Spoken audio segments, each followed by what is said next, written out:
Okay, we are back with 20 Lore Pro. We are here live at Charlie's Collectible Show for their Lorcana 13K here with the top 8.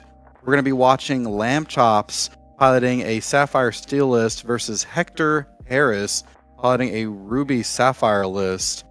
We are working on getting those deck lists all submitted for y'all and prepared. If you would like to watch the other matchup between Cody and Ezekiel, you can head on over to Katie at the Lorekeeper's Inn. We're very excited to see that matchup and to see that gameplay. 20 Lore Pro, our main stream is going to be streaming LAMCHOPs piloting Sapphire Steel versus Hector Heras piloting Ruby Sapphire. Very excited to be here today with our top 8 competitors. We are also offering the stream in Chinese and in Spanish, and we also will have our other feature match over with Katie at the Lorekeeper's Inn. I'll make sure to put a link in the description for y'all. That way you can join them here on the Twitch chat. We have Jebas and Wonderland here. Give me just 1 second, and we'll start getting here started with this round.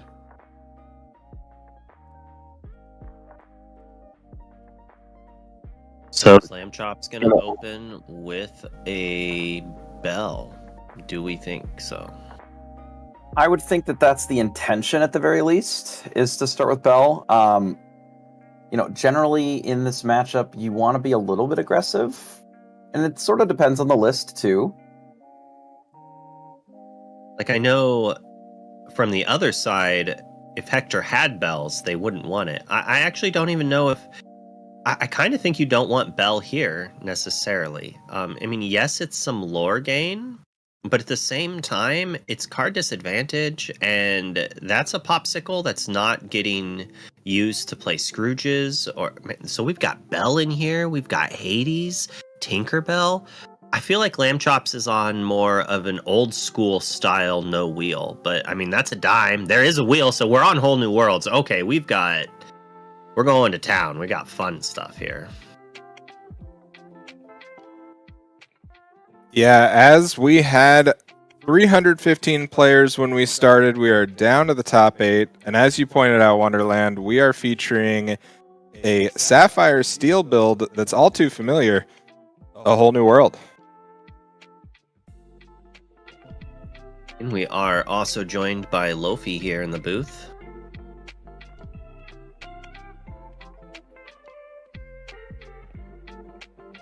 I do love seeing some whole new worlds, but LAMCHOPs probably has to hope that Hector is not on... For a second, I thought that was a Mother Gothel instead of a Sisu in hand. Fishbone Quill. I don't have the list in front of me. Jebas, do you know if Fishbone Quill is in Hector's list? I don't believe that there were Fishbone Quills in Hector's list. If I remember correctly, because we covered this game a few times, this was more of sort of the shark variant that also included some of the new Happy as Clams, Tamatoa. So I would say that it will be more focused on sort of that. And in this matchup, I suspect that they'll lean a little bit heavier on the Sisu cleanup.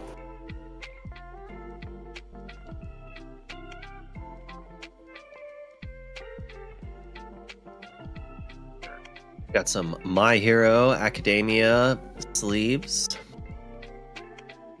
which is kind of nice there. We got Tipo ramping up. Get some more. I don't know what the main character of that show is. Sorry, it kind of looks like Mugen Rider, but that's a different show. Just inking more ramp, going for Grandma, which is not bad. LAMCHOPs doesn't really want to see that here. It could be worse. It could have been a Scrooge, but I don't think Hector is on that. Like, normally you're not going to see both. I believe that there is a little bit of both. I don't think that there's a ton of Scrooge, but I think that there's a split. At least, let me see if we can get the deck lists. That's fair. If we're not running Scrooge seems interesting. I wonder what the item suite is of Hector's. Was Hector the one? Is Hector the one running Sword of Truth? No, that was the element that was featured in the early round. Oh. Hector is not running the item recursion sword package. So Sword of Truth wasn't the truth? It was good.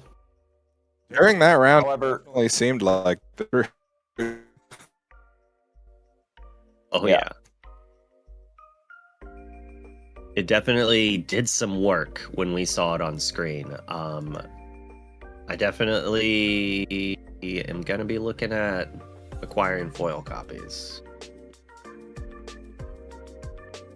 Or a copy. It's one of the nice cards. I would highly not recommend investing in Sword of Truth, by the way. Normally cards that are fringe unplayables that only ever see play as a one of for a tutor target or something of the sort, probably not worth mass acquiring. You probably easily get copies of this card for 10 cents. It'll be Yeah, hard. it's a pretty narrow card. I bought them out yesterday, so good luck. No. So as we see this early game develop, we've seen a common theme throughout this weekend, which is decks going wide against the steel lists. As we try and get the deck list for these top 8, what are some potential tools LAMCHOPs has to combat this wide board state that we're looking at? So exactly what we saw right there, Pete trading into the Grammatologist to take it off the board, trying to minimize the sort of incidental lore gain from like the random bodies, you know, the human Sisus and the Tipos, just making sure that they're not sort of sticking around the whole time, so that when something like a shark comes down, or later one of the crabs with a dime, that it doesn't have the ability to just close out the game in 1 or 2 turns, that it still is a little bit of an uphill battle. Hector's looking pretty good here. A lot of nice choices off of this Visions.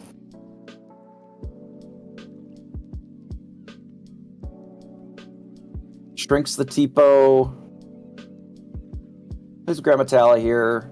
Likely... Are we just grabbing another Pirate's Life? I wouldn't think so, right? It's in for 1. I'm not sure if we want to leave this Tipo back.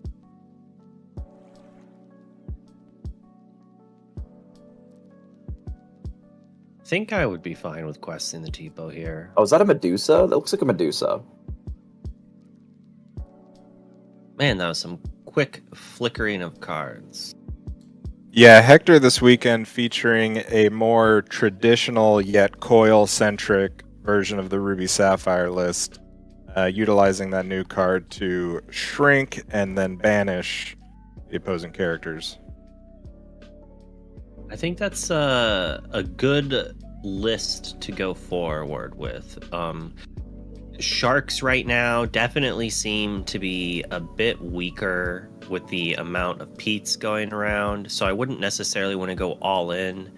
You don't want to get caught being double peated, and since Sapphire Steel's one of the most played decks right now, and quote unquote the boogeyman, they play 3 to 4 Peats. So you don't want your out, you just don't want to lose to them playing 2 cards in a row, like doubling up on it and then questing out, right? Yeah. It's already kind of a scary matchup. I mean, the strongest way to deal with all of these steel lists, and in most cases Sapphire Steel, is with the large Sisu and Coil, because in combination they can take out all these 3/3s without a lot of trouble. Because now all of a sudden, as soon as you ink, if you double ink, you can take out a whole board very easily with just a single card while developing yourself. A lot of these Ruby lists now are just on 4 large Sisus, 4 human Sisus, and these coils, and probably 4 brawls as well. I mean, you really get to leverage that 2 strength reduction as opposed to just the 1 that we were seeing previously from Ice Block, where a lot of times you would need double Ice Block to really be able to deal with some of these cards with your human Sisu. Now it's just a single ink and all of your removal is just immediately turned on. Yeah, and recapping that last turn, Jonathan had to go for a hard played action of a whole new world, giving Hector the initiative here with a whole new 7-8 cards. Never the position you want to be in as Sapphire Steel, but having played several hundred games of Sapphire Steel, anytime that you pay 5 for Whole New World when you only have 5 ink in play, the game is not going your way at all. Yeah. Jonathan, You don't even like paying 5 when you're ahead. yeah, Jonathan being an experienced player, he knows what to do when you're on the back foot, and this is just one of those games where I think it's going to be up to his experience to claw his way back into the game. And there we see the shark, as we were bringing up earlier, come down. Looking at LAMCHOP's poor hand, it was Dime, Let It Go, and Whole New World, so not really much in the way of choices there, unfortunately. Now, we do have a big grip of cards. I could see if we maybe ramp twice in this turn and are able to develop a couple of threats that we can catch up a bit. Shark is pretty scary on these boards. However, Ruby Sapphire does not have any way of exerting characters. So as long as we're aware of that, then we just don't exert any characters for a little bit while we sort of play some catch up. Yeah, we do see Jonathan deciding what to ink here, looking at a Fishbone Quill, Tinkerbell coming down. Now that is an interesting card that we have not seen a lot this weekend. That does give some outs. It looks like there's even another Tinkerbell in hand. That does give some way of actually cleaning up the wide boards that we have not been seeing out of a lot of these Sapphire Steel decks, where they have been opting for just more aggressive play as opposed to the sort of board control-y Sapphire Steel options that we had in the past. I wonder if there's any, like for example, Bagheeras perhaps, or swords in this list. Yeah, Tinkerbell being a great option to clear out some of these wider boards that we've been seeing throughout the weekend. Jonathan opting to offer up the shark attack to Hector, wondering if that's him aiming to get rid of the shark on the following turn with some sort of attack action combo. Yeah, I suspect that that's the case. Sometimes you just have to resign yourself to the fact that you're not winning if this shark sticks around, and if you got to use 3 or 4 cards, that's what you got to do to get it off the board.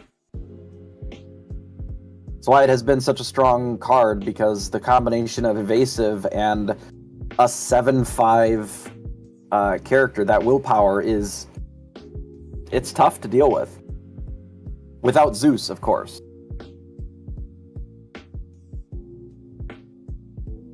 A lot of options in hand for Hector here. There's another coil, so there is the possibility of just playing the second coil and then inking to shrink the Tinkerbell even further to be able to take it out. Grabbing back visions from the shark here is quite nice in that it will allow him to keep the cards flowing, right? As long as there's not another Whole New World. Yeah, Big Sisu puts a lot more pressure on the board. I like this play quite a bit. It takes out the Tinkerbell while still adding a lot more lore to the board. We're on now, a 3-turn clock at the most? And that's assuming that we don't add anything additional, like a dime or just more spells.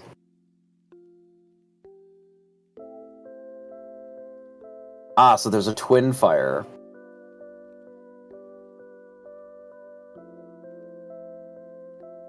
So we do Twin Fire, take out the shark, and are we deciding to discard something to possibly take out the Grammatella as well?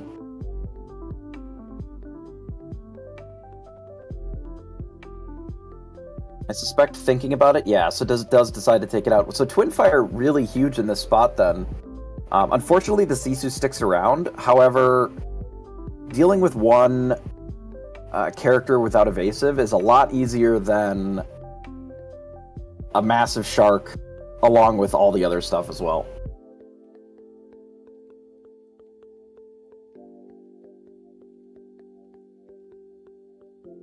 Use that visions. Get the most information before...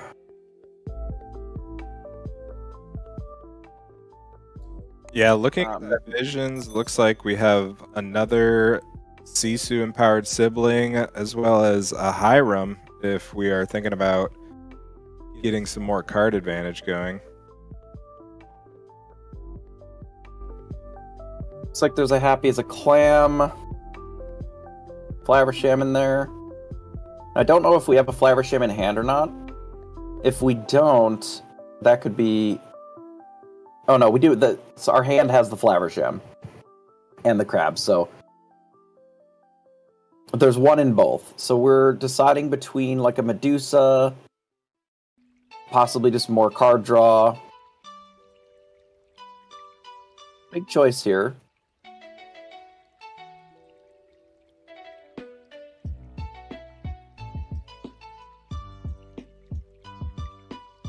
So we have a lot of cards, however, the coil does limit our options a bit, in that we do need to ink every turn in order for the strength reduction to apply.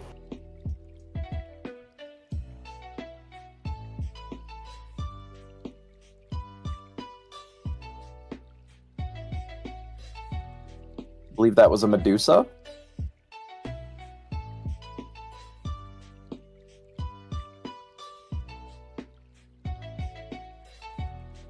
I think if we're looking for this, we just want to draw a couple more cards, have more information to work with.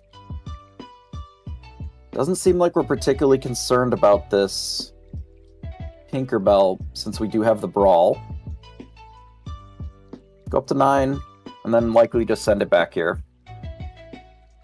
Now on the follow-up turn, we have an answer to even something like a Tamatoa. Interesting. So it looks like Lamb's list includes Bell as well. Is that the set 1 Bell in hand that I see? Yeah, I do believe it is. I commented on that during the altering phase. Was like, oh man, LAMCHOPs is like all on old school. So I think there's a Bell in the discard, or he most likely inked it really early on. So this was a bit of a heads-up play by Hector here. Obviously, we had plenty of answers that we could have chosen to be able to deal with a Tamatoa like this. But if we did take that Medusa, then inking anything allows us to take out that crab, since 5 goes down to 3, since the coil is -2. And then all we need is just the simple Medusa to deal with it. So I can understand why that was a bit of a tough decision, because there's certainly better cards that you may have wanted in that spot, but making sure that we're not needing to overcommit to deal with this is, I think, pretty important here. The Medusa also can sing some of these Pirates' Lives that we have in hand on the following turn.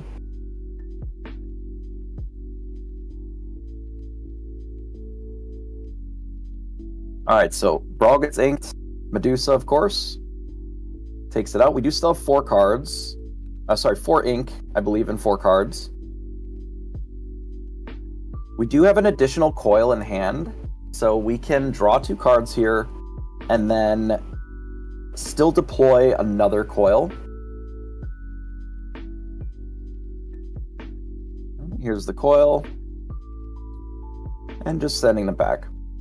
Yeah, and at the beginning of this match, we talked about Sword of Truth being teched into some of these Ruby Sapphire lists, but Hector showcasing here, who needs a Sword of Truth when you have Ladies by Chairs? True. Medusa historically has been a very powerful card, a very strong 2-for-1, giving you that 4/4 body. And especially with the coil, it's consistent.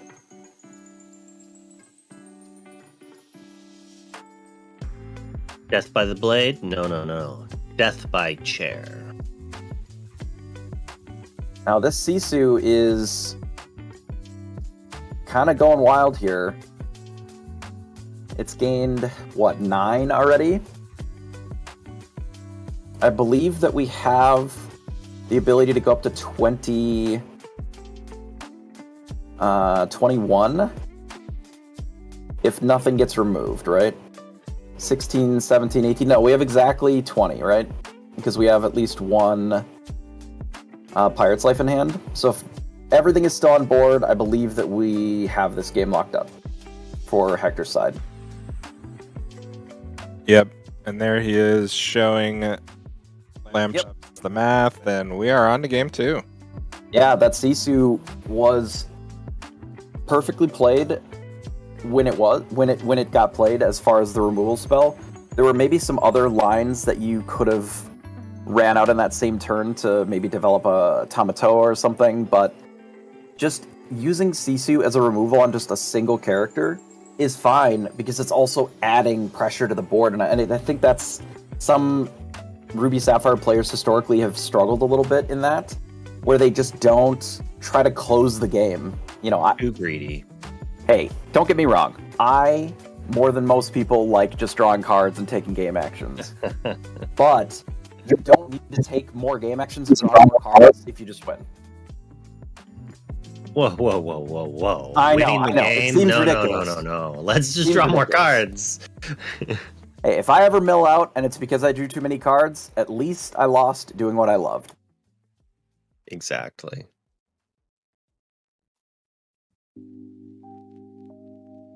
Now with Hector counting his deck to make sure he somehow didn't lose a card during the it's game. always a good idea. Always a good idea. Now with Sapphire Steel, especially knowing the list, it does help you plan a little bit more how to deploy your removal. You know, knowing how many sharks there are, knowing how many Tamatoas, and knowing what items there are, realistically, all of that information is valuable. So having deck lists be open, especially for the top 8, is very important, because that information, especially if you are an experienced player, you can leverage that. You can keep track of that mentally and just know what resources they have left. Do you need to play around another Be Prepared? Do you need to play around more Sisus? Those kind of things. With Whole New World in the deck as well, that is also something that I suspect that they'll take a look at the graveyard, the discard rather, a few more times than normal, because you're keeping track of all the cards, because outside of a errant Tipo here or there, you can know everything that's going on. Yeah, and notably going into that top 8 match, Hector was the higher seed, so he was on the play for that first game. And really, we saw LAMCHOPs just be on the back foot the entire game, even forced to refill Hector's hand with a hard-sung Whole New World. We'll have to see if he has any more success on the play as these players go to exchange decks and alter. Yeah, I think as long as Sapphire Steel is able to play a modest game and sing a Whole New World as opposed to just casting it, they have a good chance, especially against Sapphire Ruby lists that don't have Fishbone Quill. Historically, Fishbone Quill was one of those cards that you can't really Whole New World into, because all you're doing is giving your opponent even more resources to work with, all of the new cards that you also just gave them. However, if one deck has Fishbone Quill in play and the other one doesn't, it's very easy to choke them on resources while you have all these double threat turns and they don't. Doesn't matter if you have 10 cards in hand if you only have 5 ink to use. Yeah, we saw Hector using Coil much to his advantage, using Human Sisu, Sisu-empowered Sibling, Medusa, even Brawl, but Jonathan does have the Cogsworth, which has been a centerpiece of this Sapphire Steel, a Whole New World list, having Ward notably, letting it sing without worry. So taking a look at our altar here, this will be an interesting game, I think, that will, I believe, come down to how much early additional ink that Hector is able to grab. So looking at what LAMCHOP's altered here, he kept Whole New World, Cogsworth, and Fishbone Quill. Well, if you've ever played Sapphire Steel before, you know that all that's doing is setting up a turn 4 Cogsworth into a turn 5 Sing Whole New World, along with an additional, 3 or 4 ink in your inkwell, plus a bunch of cards. So I would say that this will look a lot better than last game already. And I believe that they got a TPO off of the newly drawn cards, so they'll likely have even more resources to work with. It'll be exciting. Yeah, it's very... And that looked like a bell as well. So playing the bell and then singing the Whole New World, like, there's a world that the Whole New World's the last card in hand when it's sang. Correct. Absolutely. We actually Get rid got of a popsicle off Get the her top outta too, which is here. even better. Put Bell in secret mode, ink. Yeah, LAMCHOP I'm interested. and wanted no part in Bell. I'm interested to hear LAMCHOP's opinion on Bell as to why he chose to run her this weekend. Historically, Bell has had a very good... It's able to close games very quickly. And with Whole New World, the ability to ink additional cards always was kind of relevant. It's not hard to get it to a relatively inexpensive 5 lore quester. So that once you're at the point where you want to start closing the game, you're able to do that very fast. Interesting opting not to use TPO here. Deciding to commit Let's leave the Bell. foil one in play. Gotta leave the pretty one in play. Well, of course. Yeah, I'm assuming that's in consideration for how many cards he has to make sure that he's able to ink each turn with this fishbone and not run out of cards. It's like, yeah, you get the extra activation from the TPO, but then that, like, you're down a card, right? If he's already going to be using the fishbone quill, then he's like, that TPO is another ink instead of just a one-time use. Yeah, I believe that we just aren't worried in this instance about the one card going, inking on 2 to go from 2 to 4, since our play is that likely we're just going to run out this Cogsworth looking to Whole New World anyway. So we just don't care. There's nothing on 4 that we want to play. We're just going to play the Quill anyway, so it's kind of a moot. The other aspect is just whether or not you think you want that 2 to 4 lore that TPO would probably gain this game. If we're going all out on the Whole New World.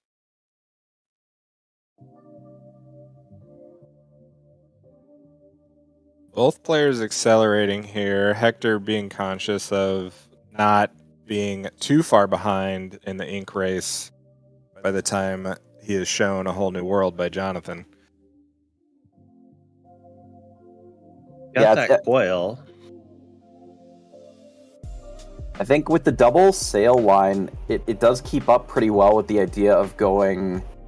of fighting against the potential for the aggressive Whole New World run out here. Because it keeps Hector pretty consistent with the 2 extra ink in the inkwell. So he won't fall too far behind after the first Whole New World.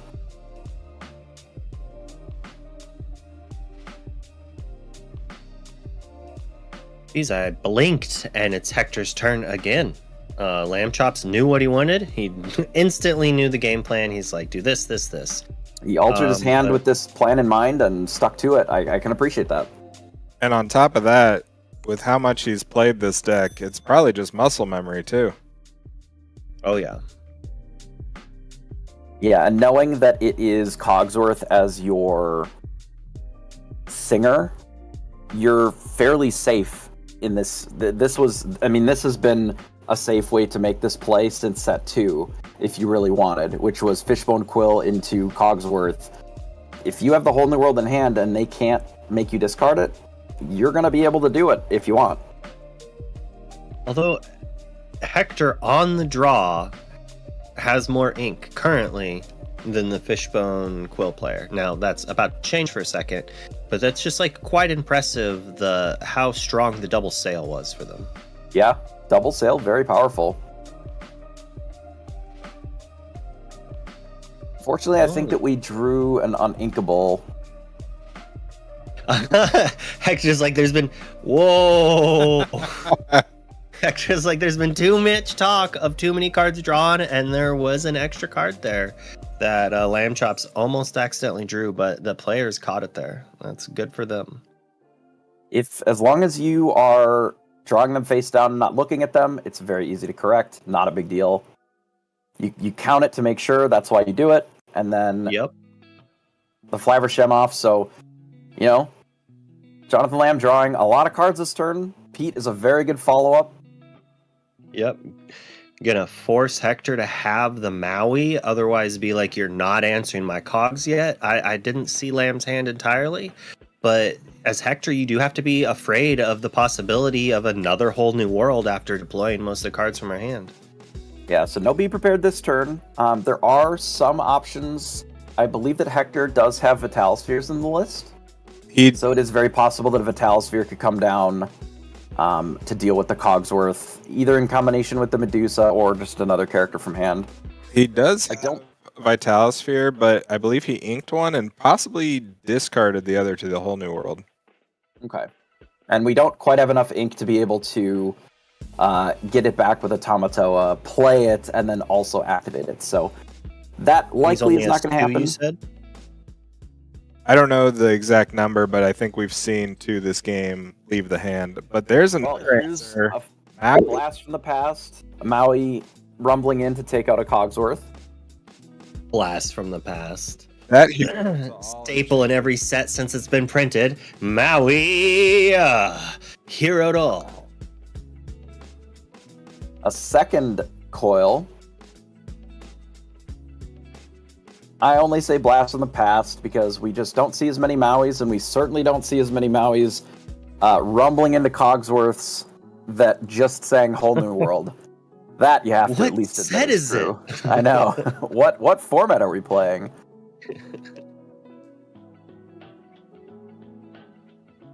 But Maui still very good as demonstrated here. It is interesting to see which cards seem to uphold the power level.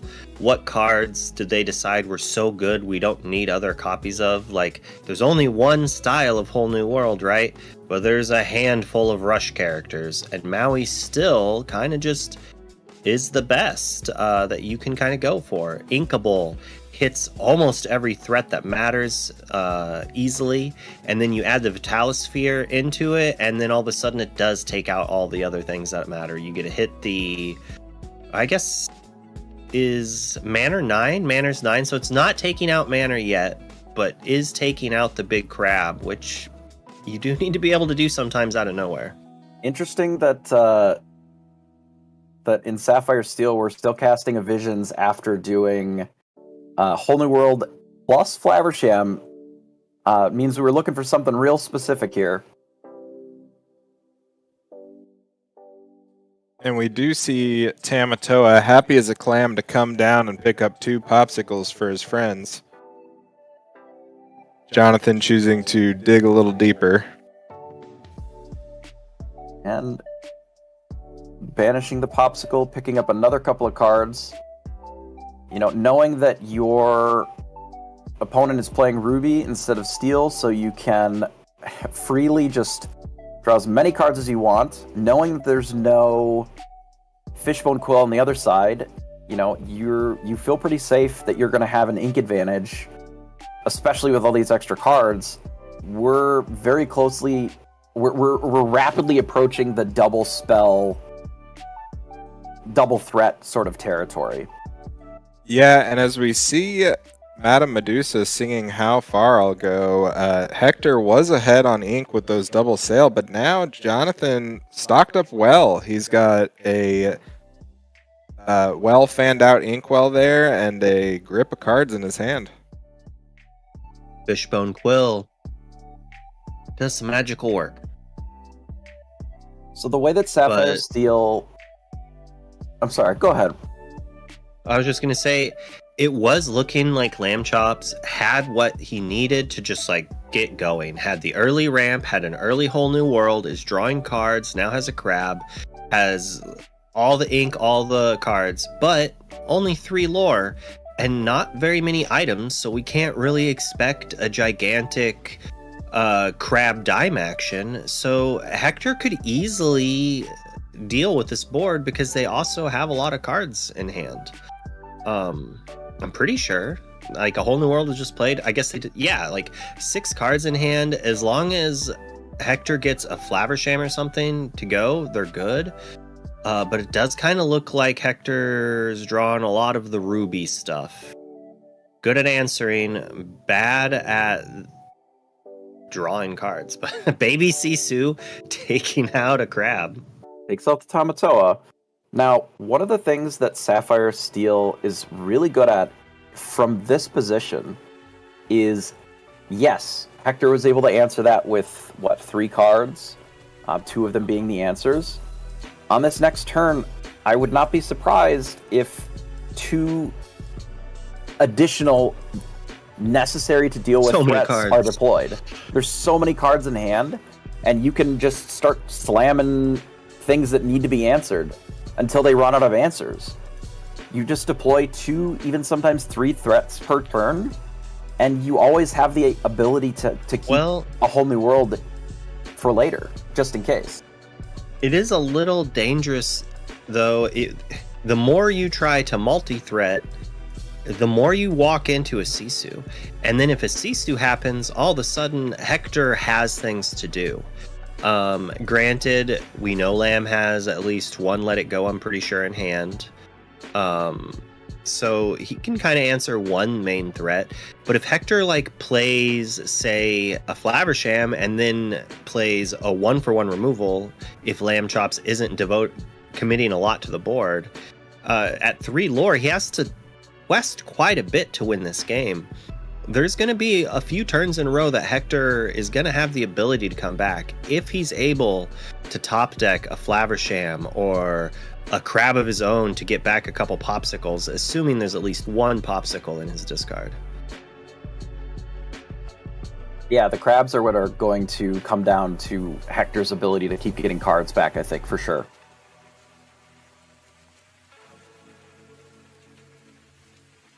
So we did draw a Pete as well. When you have so many cards in hand, you're perfect. Oh, that was an Arthur. We both see it at the same time. Our eyes get all big, and we're like, that's a spicy meatball. Let's play. I really like this run out from Sapphire Steel here. Deploying a modest board of threats. We have, a little bit of bodies. We got the Flaversham. It's saying, okay, here's a board that's just about wide enough that a board wipe would be okay, like a Sisu, but it doesn't overcommit all of our threats into that same Sisu, right? We're not being able to interact favorably with this double coil potential Sisu board wipe, but we can make it so that we have enough going on that we can start creeping closer and closer to that dime being, or eventual dimes being able to close out the game. Because we do have Bell. In reference to chat's conversation, I would just like to say you should research Harlan's Razor. Do not contribute malice when stupidity will give you the reason. I know I butchered that, but don't just assume malice when a mistake is most likely the outcome. Now, granted, cheaters do get to try to take advantage of that and manipulate it, but On it's average, the kind, most like, people aren't cheaters. yeah, you don't want to be DQing someone for a mistake. It's really rough. There's a fine line that needs to be done, and obviously cheaters need to be dealt with. And there's multiple ways to deal with that. The video footage here of people making mistakes that could be contributed to cheating or not, that's not necessarily up for us to decide. But judges will see this. Like, the people who need to see it probably will. Plenty of tweets have already been made out by significant members of the community. It is aware, and they'll pay attention to it. Even if they say they don't, there's no way they're not seeing this. And speaking of lines, How Far I'll Go, being sung by Madame Medusa, into Visions, into Perfect Ink, Shift Sisu, taking out the board of LAMCHOPs here. And notably, you can see that Hector has not continued to ink from hand. And the reason for that is there's not as much card draw from that side of the table right now, because we really haven't flavershammed that much this game. And you want to make sure that you're not setting yourself up to get Only World out of the game either. So it's kind of, you got to be conservative with your cards, because there just are not always that many of them. And since you need to ink for these coils to be activated every turn, you need to make sure that you have cards to be able to do that. It does look like Hades is being brought to the front of the ham for LAMCHOPs here, and 2 more cards to the inkwell for Hector. Yeah, why do you need to ink cards from your hand when your opponent's giving you 2 ink with their removal? True.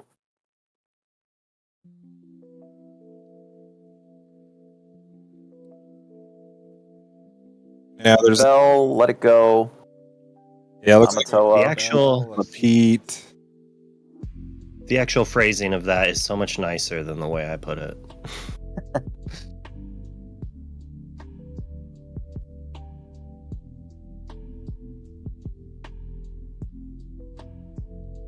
So, I mean, it's still a thing. Lamb needs a diamond play to try to just nickel and dime his way out. Haha!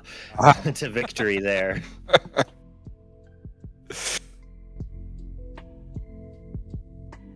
And again, presenting an okay amount of lore on the board. Nothing crazy, but committing 2 threats.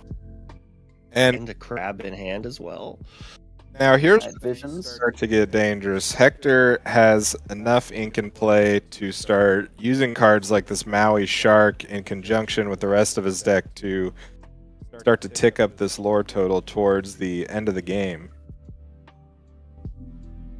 Now, it did look like in that Visions there is a Pirate's Life, which theoretically could be sung with this Medusa, but I wonder if we're going to run out of cards too quickly if we do that. We could ink and use the Sisu to take out a card.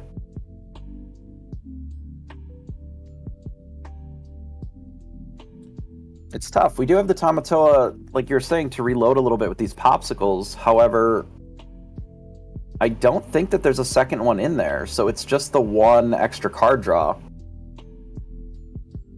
It does look like we perhaps have a brawl in the hand already. Oh, that's 2 Pirate's Lives in this pile. If we don't take one of them here, it's possible that they all end up on the bottom of the deck. It's like not necessarily something you really want, but at the same time, like that extra reach could be really important. And the Shark threatening to get back Pirate's Life, both to gain lore yourself and, reduce lore from your opponent, makes racing almost impossible. But if you totally don't have access to it, I mean, you're not locked out of it forever, right? You can get visions and dig through your deck. But I feel like we need the Tala just for cards.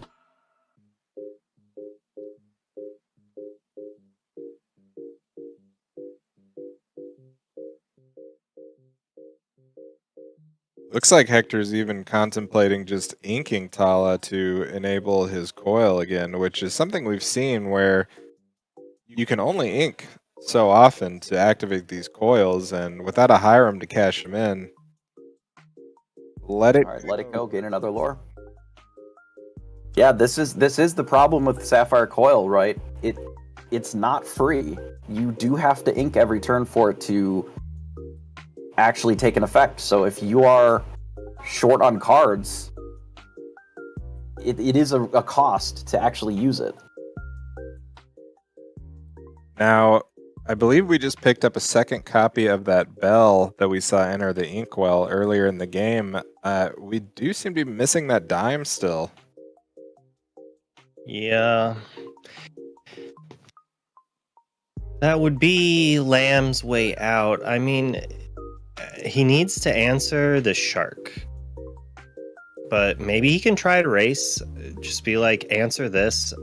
It's unlikely that the shark's going to get to eat anything. Like, I just don't see Lamb questing with Bell for no reason, right? And he's just going to devote some characters and then try to strength out the shark. And maybe get a big chunk. Like, we've seen multiple times this weekend.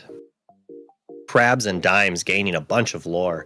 And unlike earlier when we were talking about it, Lamb does have a big amount, like a horde of items just chilling to do something. And I like this Tamatoa into Pete, preventing Hector from using an action to get rid of this Tamatoa. So he's very limited on what he can have to get rid of this crab.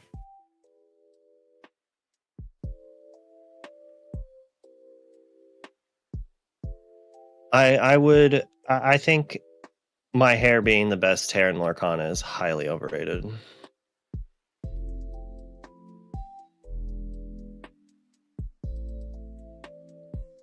So this is one of the Sapphire Steel benefits that really allows them to almost play like a combo deck, which is getting to the point where you can deploy a terrifying threat while protecting it with something like Pete.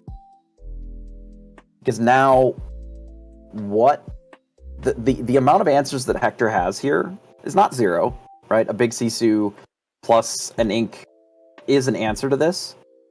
But what we're presenting here is if you can't double ink, which we know that they can't here, there is not a clean way to deal with the whole board. So we do have a second Medusa, but it required inking a Happy as a Clam, Tamatoa. That's really bad for Hector here. That's one of the massive resources left available to him. We're down to 2 cards in hand. If we are able to keep playing threats from the Sapphire Steel side, which I believe that there's even another Flaversham in hand, then all of a sudden this double threat per turn is going to overwhelm the removal that Hector has left. Now, the shark is still pretty scary, but we'll see what LAMCHOP is able to present here with, what is that, 13 ink? As much as even 15 this turn.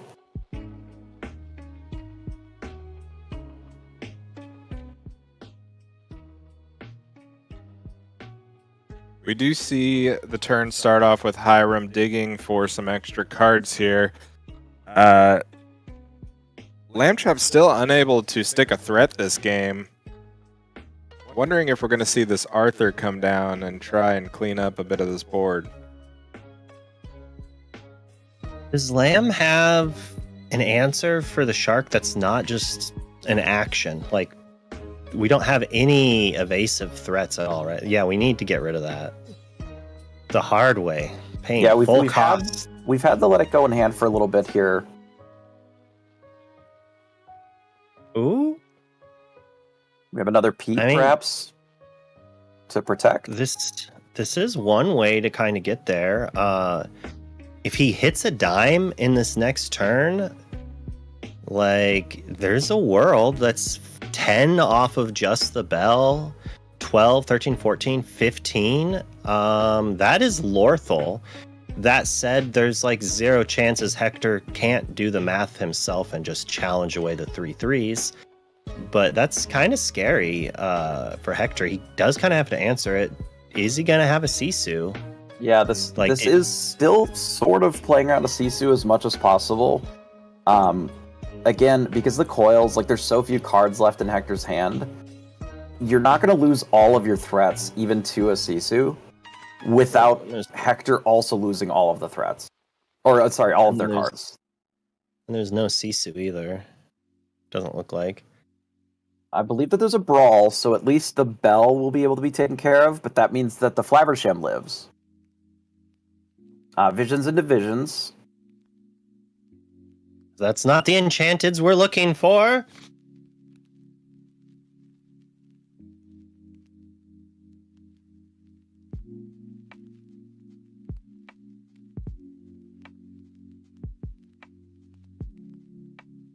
Oh, so it's an enchanted Maui, a shark. Is that a Vitalosphere? That doesn't make sense. So Maui is very strong, but not necessarily what you need here. That enchanted looks like an enchanted Zeus, but I know it's the Maui. I believe it's 2 I enchanted think it's a Mauis. crab. I think it's the 3rd enchanted Tamatoa we've seen, maybe the 4th. Yeah, it does appear to be an enchanted Maui or an enchanted Happy as a Clam.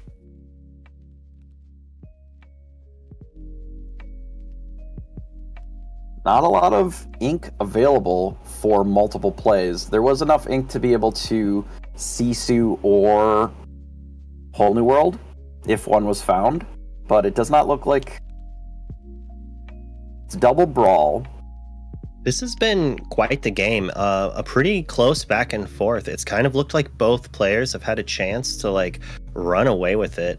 Lamb has had like a heavy hand the whole time, but the double sale that Hector had in that beginning to gain the ink to just be like, I don't care that you refilled our hand. Yeah, I didn't have Fishbone, but I had Fishbone at home. I had 2 sales. I think Hector is committing here, so Hector's out of card draw. It is just a Sapphire Coil in hand. If there's even just like a Flaversham in Sapphire Steel's hand at this point, it's going to be a bit of a disaster.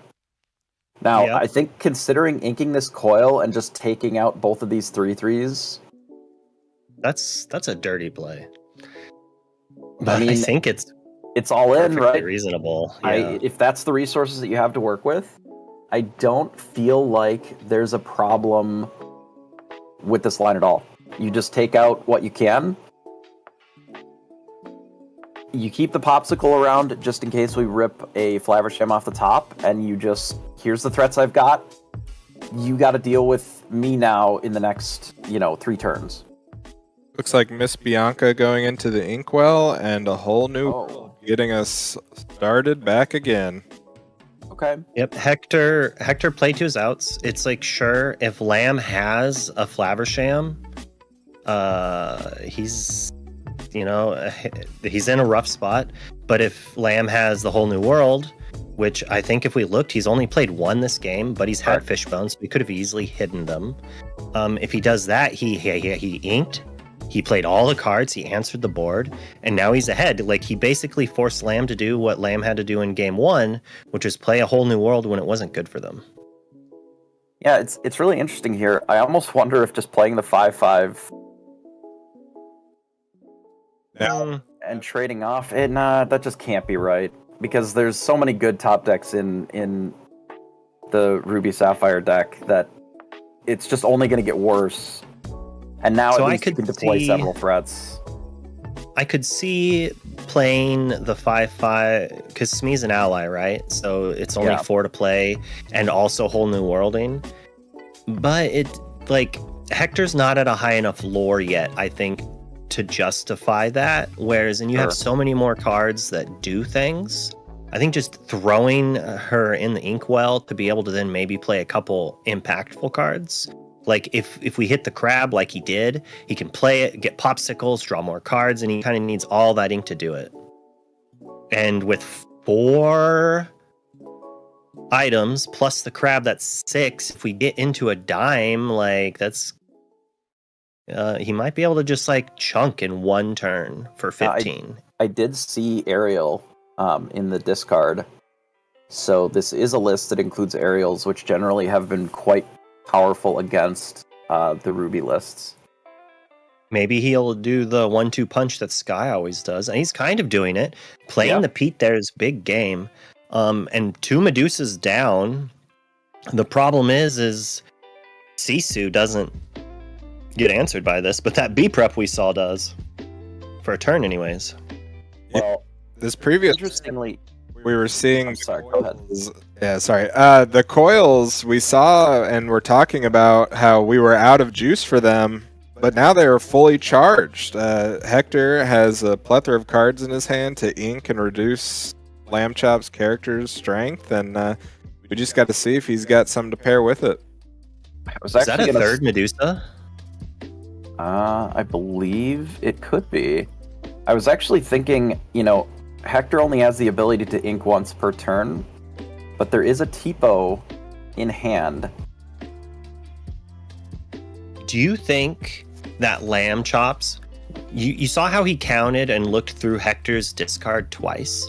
Do you think maybe he was trying to count the deck and he might go for like a mill out? I think the Sapphire Steel deck has drawn way more cards than the Ruby Sapphire this game, no? Yeah, we actually saw Fortisphere draw into Whole New World, which was promptly fishboned into the Inkwell. So I think Jonathan, aware that he is ahead. A deficit on the cards. Well, look at that. Apparently they can hear us because he just counted. All right. Did he look at his bottom card when he put his deck down? I don't know. Players need to be more careful. Like, I don't think that's really a cheat there, and technically he should already know what's on the bottom of his deck from visions that he's played, so I don't think there's any malice there. But people do need to be careful. So the T-Boat was relevant there as a draw, given that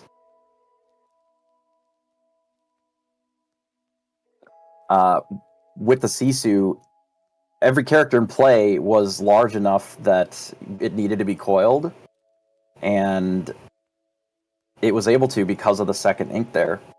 And we do have exactly 8 lore on the board for Hector as we see him banish the popsicles to heal up the ladies by the chairs. Yeah, the double popsicle play, especially with the Happy as a Clam in hand anyway, I think is fine. Likely that would have been something that we would be looking to do next turn anyway, to get them back for the crab, or with the crab. So I think it's fine to heal both of them, especially because now we're sort of in a lore race. Whether we find a lucky dime or not, I mean, we're just sort of chipping away with, these Talas and Medusas. Is there one copy of swords in LAMCHOP's deck? Honestly, as pretty good. As bad as it seems, we do have, I think, double Tinkerbell to get rid of this Tipo to maybe keep us alive another turn.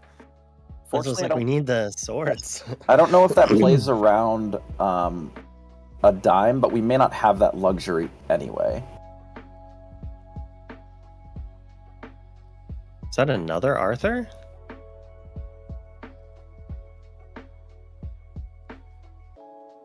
Nope, that's a gem. A lot of ink to work with, but I don't believe that we can get to 12 items in play.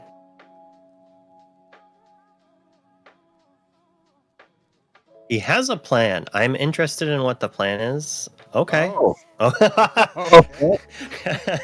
like it. Okay. All right. Okay, so this sets Pirate's Life me. This sets up the theoretical lethal from the other side. Like, if Sapphire Steel is able to untap, likely able to, crab dime. Yeah, just a grasp away from Lorthal, Hector is. But if Hector has the dime, then he's got it. He has some draw power here, like at least a dime and a Flaversham in hand. Or a Is popsicle there and Flaversham. is there a dime in the discard? Do we know? Well, let's see. Hector's gonna look for us. I don't Does not see look one. like it. Because I believe that there's a happy as a clam in hand for sure. Counting his deck now to see what the odds are. Well, in theory, if he's been paying attention, he would know how close the dime should be. Like, did we see one on a vision earlier? Right. Not finding it. I don't know if we have enough ink to draw again, like if we theoretically have another Flaversham, and then also play the dime. 7 items in play for LAMCHOPs, which would actually mean that Crab Dime Quest Out is exactly Could be enough. 20, yeah. Go to 19, pass. I mean, LAMCHOPs is quite the player and has played this deck a lot, knows his only out to victory, and is going to go for it. Is like, I can't continue trading back and forth. Hector's going to try to win the game. Don't you dare. Okay. Good guy, Hector. Didn't try to chalice check. Okay. Was that a dime off the top? That was a dime off the top. Do we have the crab too? Oh, No. Oh. We could have it. Is that Okay. enough?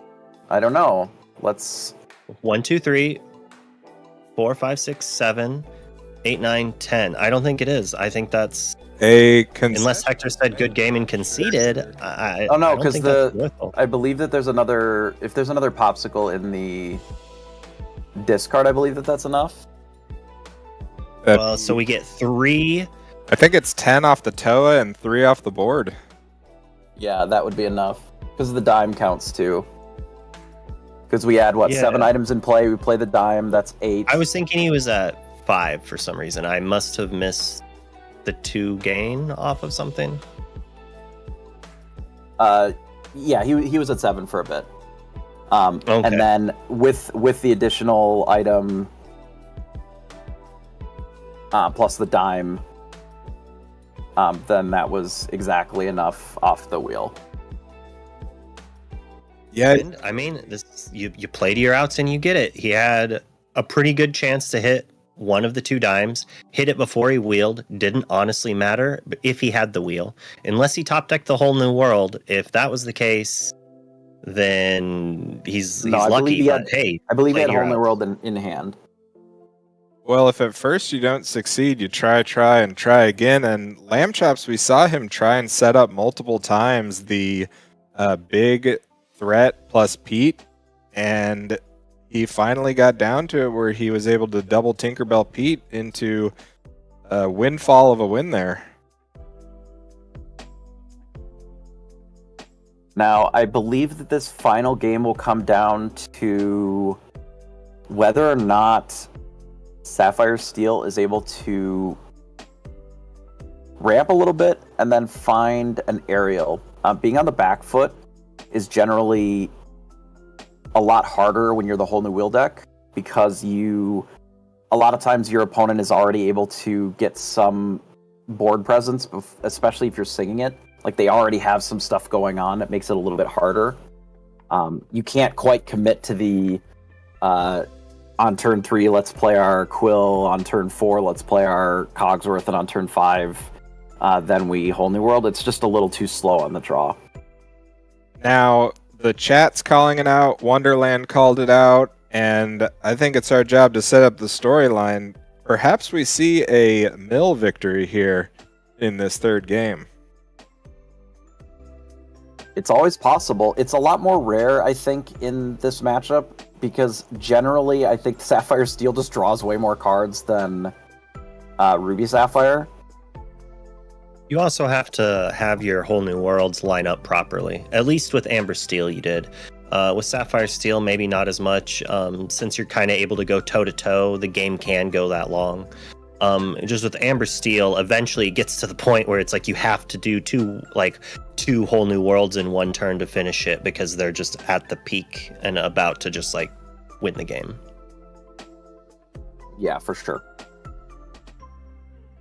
And it's scary to get them close too, because a lot of times, depending upon how good their memory is, they can, if they position their visions correctly, they can have a good idea of what they have coming up. You know, and there's endgame cards that you really don't need early that you might send down to the bottom that now you know what you're digging towards.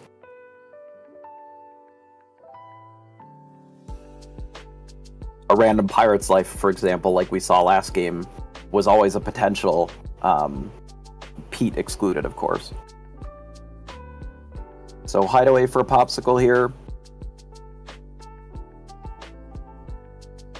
Ink Quill and pass. It does not look like this is a very stellar hand from Sapphire Steel. I do believe that it is able to be fixed with the Fishbone Quill pretty easily, but it's likely going to be an aggressive whole new world off of a quill this game as well.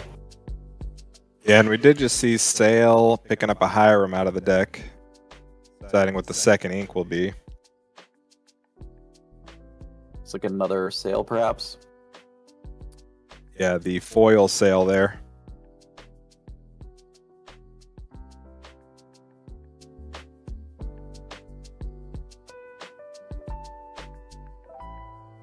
All right, runs out of Smee.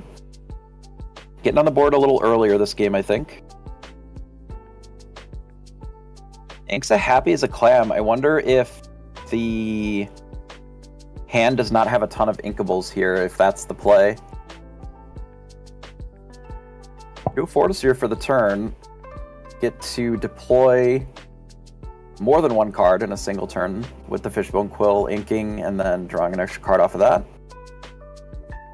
Looks like... I think we're probably going to see a Tinkerbell and then seeing Whole New World off at the next turn, but it does look like Hector has a coil. Yeah, it's going to be hard to want to commit to that entirely from the Steel side of this matchup. Just knowing that... Yeah, it's like you don't want to commit to it, right? But yeah, you like over ink into it, you play the Tinkerbell, and then you're just left with Whole New World in hand. It does not seem like a good way to win the game. Oh, baby, with that. Never didn't have it, right? Yeah. Like I believe that Tinkerbell right to the inkwell. Yeah. He just threw those cards down. He's just like, thank you. I am not out of this game yet. I mean, Tinkerbell is never really meant for this matchup anyway. It is a line to sing that Whole New World, but it's not what we would hope for. Cogsworth is perfect here. Yeah, this is a good start for LAMCHOPs, absolutely. It makes all of the cards that Flaversham draws here mostly pointless as well. If I'm Hector here, I just slam this shark and hope that that's the line, is just singing Whole New World here. Yeah. That we can follow it up and just take out the Cogsworth. And I don't think we've seen a single Zeus from Lamb, so I'm assuming his only out is Let It Go. And singing Let It Go on a shark off of a Cogsworth doesn't seem very good, but I mean, sometimes you gotta do what you gotta do. Yeah. I mean, the disaster for Hector would be that we, like, Cogsworth sings Whole New World, and then it's like a Hades to take out the shark. Opts not to play the shark and just instead go for additional Inkwell, which I think is also okay if you expect the Whole New World. For me, I like to have pressure on the board a little bit, but I mean, there are Mauis in the deck, so it's not like an impossible card to deal with, right? Hector calling LAMCHOPs out straight up, saying double ink, develop the board, and let's go.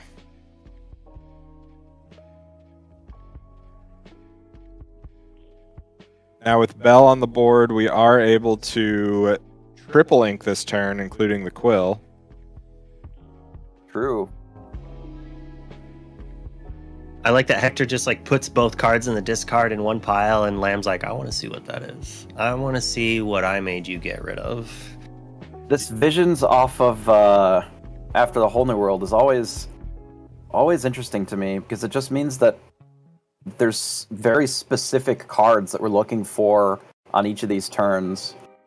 Yeah, as we saw in game 2, LAMCHOP was very adept at sculpting his hand to exactly what he wanted and needed in these matchups. Doesn't look like there's a Pete. Opts to go for a Smee. Okay. A pretty reasonable board. I would say if there's a B prep available, that it is likely coming down. Sisu is more likely, I would say, here, if it's available.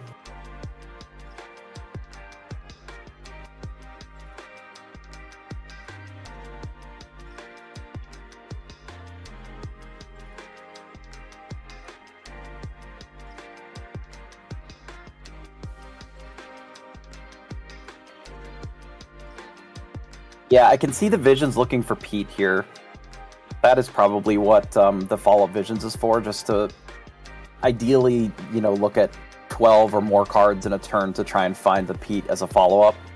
Without it here, it does mean that Hector is able to sort of craft the hand a little bit before necessarily deciding what they need to do. We do see coil triggers coming out into Maui, hero to all. Probably Maui into Cogsworth, Ink into Brawl on the Bell, or Human Sisu if we've got one. Looks like we do, just got shuffled to the front of the hand here.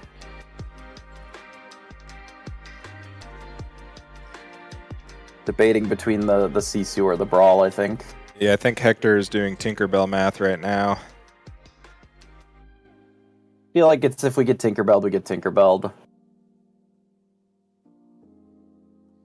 Generally, Flaversham would still live, so I think it'll be a survive. Ooh. The card right on top was a Pete. A bit unfortunate. I wonder if the consideration for Hector was that the Human Sisu is better as an answer when there's a Pete lock.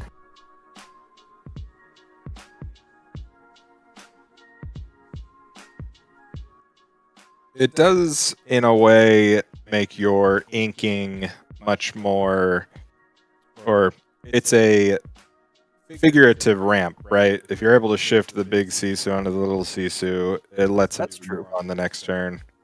Also true. Looks like that Arthur is in hand again. Yeah, please play the Arthur. I don't suspect it's usually for this matchup, but it is a very cool card.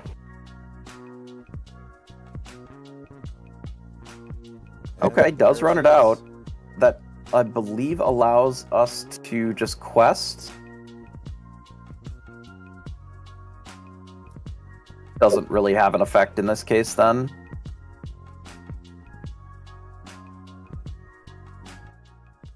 Wouldn't have been able to take out the Flaversham in this spot.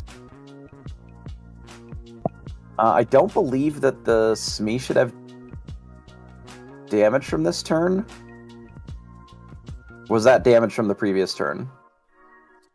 I did see LAMCHOPs pointing to both Arthur and Smee, at least aware of the interaction. Okay.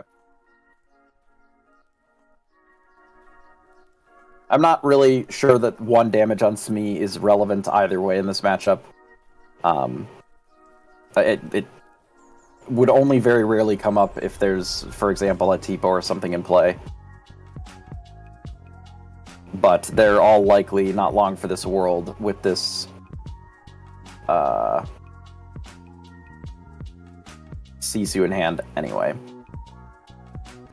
Yeah, and as it has been the case this match, Hector with an embarrassment of riches over there, just deciding how best to navigate the board of LAMCHOPs each turn. Is this a Tipo Shift Sisu, take out the whole board, quest for 3 line? It's a pretty good line.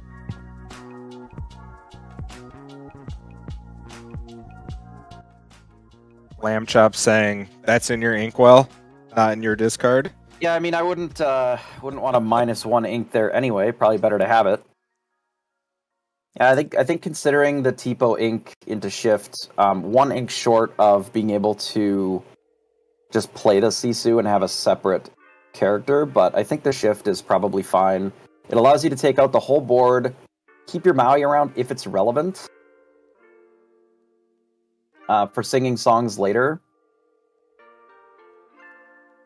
Or we can just use the Maui to take out the SME and then not worry too much about it. So Hector does, it looks like he set aside exactly 8 ink for potentially this play that we're talking about.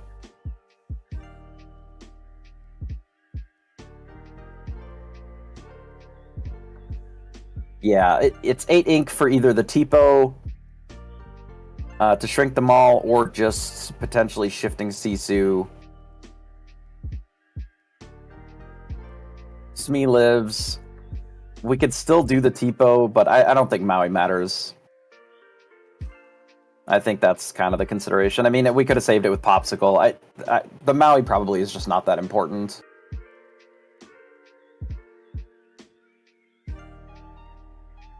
We could just play Tipo as a character and not ink, and just have more bodies to close out the game faster. I actually like that. It's possible that we just didn't have a card in hand that we wanted to ink with Tipo to be able to save the Maui, so then we just use the Maui as the card instead.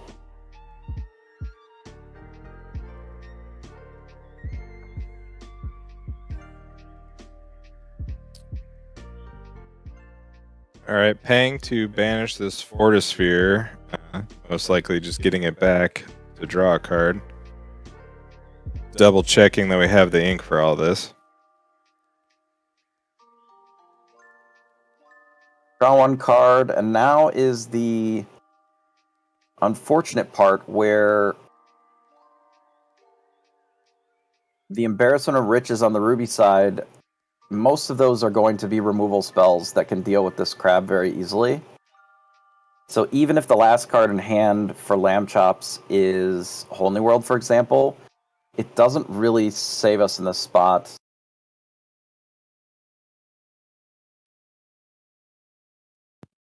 I do not like such dark sleeves. It's so hard to tell how much ink he has right there. Because I was like, oh, it's 10 ink, but it can't be 10 ink.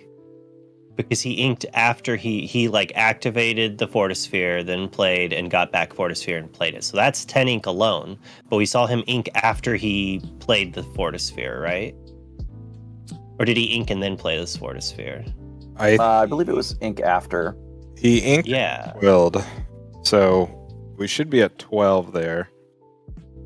Yeah, and I just can't tell how much ink he has there, but I do see like a pile in the middle on the right. I just don't know if that's 1, 2, or 3 ink. Opting to use the human Sisu just to get another threat on board, plays another Tipo for the same reason. This is just looking to shut the door on the game as quick as possible. Yeah, similar to their We need that Sapphire B prep. I would have liked the Flaversham drawing 2 cards with that Popsicle here, but I don't know that it matters a ton. Perhaps the consideration is that the only way that you might lose is just overdrawing, but I don't really think that that's going to be a concern. I just don't think that there's enough time for that. What were you going to say, Lofi? I was going to say, I think Hector, like this Maui shark, is smelling blood in the water, and LAMCHOPs just has to keep digging with these crabs. I don't think Jim's going to be enough. I believe that this game is over here then. I liked a lot of the interesting choices in LAMCHOP's list. I think it's a sort of fresh take on kind of the older Sapphire Steel stuff, but it's not going to be quite enough. Yeah, there we Sisu's overcame. Change the math. Sisu's pretty good. Sisu is quite good. Especially in a Pete world, Sisu definitely feels a lot stronger than Be Prepared right now. Which could very easily change. You know, you look at LAMCHOP's list, and if there were maybe some more aerials in there and less of some of the other, you know, rather than Bell, you just lean heavier into aerial. You adjust your Inkables a little bit for it. It's a lot harder for Hector to deal with an aerial than virtually any other card in all of Lorcana, right? At least one that it can close the game as quickly as aerial can. Well, congrats to both these players. Hector will be moving on to the top 4, and LAMCHOPs did do a great job showcasing his signature Sapphire Steel A Whole New World list, but it is Hector who is moving into the Whole New World, which seems to be dominated by Sapphire Coil. Yeah, giving extra cards to the Coil deck definitely felt like a much higher cost than it maybe has been historically. I wonder if there just a little bit more item destruction out of the Sapphire Steel list might be necessary to sort of combat the coils. Gotta flatten them. Yeah, only time will tell, but Jebas, Wonderland, we are going to go to a quick break before jumping right into our top 4 match. Twitch, YouTube, don't go anywhere. We will be right back.